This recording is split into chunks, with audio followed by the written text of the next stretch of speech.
In this session, we ask, what is public theology? Ian Crichton Smith is the great poet of the Isle of Lewis in the Outer Hebrides. He writes powerful poetry out of that wild, storm-beaten landscape, a landscape that changes many times in a day.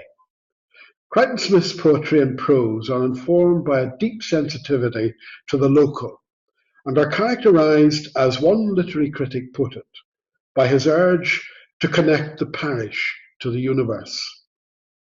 We do public theology when we connect the parish to the universe, or at least to the world. Public theology is both local and global, and we need the urge of faith to connect both. What public theology is not? Public theology is not civil religion. Civil religion arose out of a time of national creeds established by political regimes. It is the religion of a national constitution. Around the period of the Reformations, the religion of the ruler became the religion of the people. When the Tudors under Henry VIII made Ireland England's first colony, the assumption was that the religion of the king, the Anglican form of Protestantism, would become the religion of the Irish people.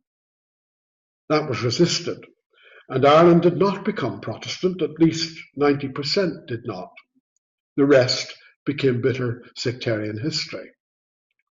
Civil religion is associated with nationalism and identified with a flag. It is strongly patriotic religion, patriotic in the sense that God is an American or God is English, and it is my nation, right or wrong, my nation. Civil religion is often baptized by the symbols of the dominant faith. In the USA, it is always white Anglo-Saxon Protestant or a distinctly evangelical type. In the then Free State, which became the Republic of Ireland in 1948, Irish identity and nationalism were baptized by the Catholic Christian tradition. It was the faith of the majority of the people and was the dominant faith in more ways than one. In the then new Northern Ireland, the unionism of the majority of the population was baptized by the Protestant Christian traditions. We had a Protestant parliament for a Protestant people and a Catholic state for Catholic people. To be Catholic was to be Irish, and to be Protestant was to be British.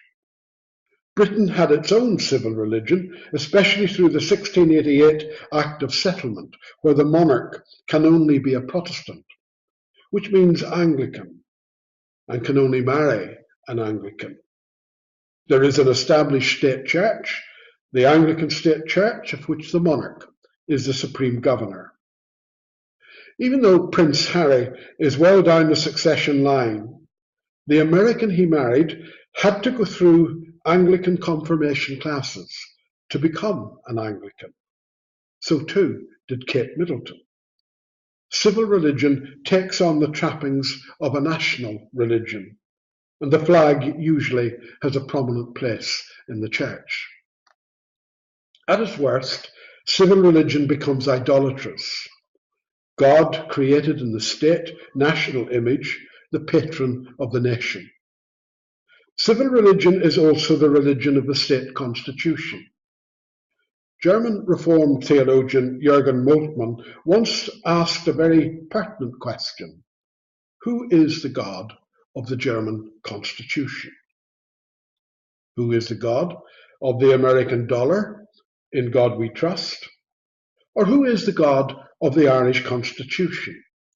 The latter is probably unique in that the constitutional God of De Valera's 1937 Constitution is Trinitarian and also invokes Jesus Christ. In a more democratic and secular world, it is becoming somewhat anomalous to invoke a deity, God or Allah, in a constitution, especially in more pluralist societies. There was a right good row a few years back when God was missing from a European constitution. If it is proposed to eliminate the preamble from the Irish Constitution with its Trinitarian and Christological references, we may have another good row. But civil religion is not public theology. It never was, never will be. Public theology is not in the service of nationalism or the state. Public theology is not political theology. The early church historian Eusebius saw political theology in the work of Constantine and the Christianization of the empire. This carried on in the Reformations with the development of national creeds and confessions. With the 19th century development of nationalism and the nation state with flags and sacred hymns or anthems, we had politicized theology. Reformist and overtly democratic political theologies developed in the 1970s and 80s through the Catholic Metz and Protestant movement. This was a European development in response to the student unrest and civil rights movement of the 1960s. Political theology, though, tended to be statist, still too closely tied to the state. But there was God beyond politics and God beyond a politicized God. The difference between public theology and the now preferred term of public theology is that for political theology, politics is the primary narrative and politicians are the key players or actors. For public theology, civil society is the primary narrative and the people are the key actors.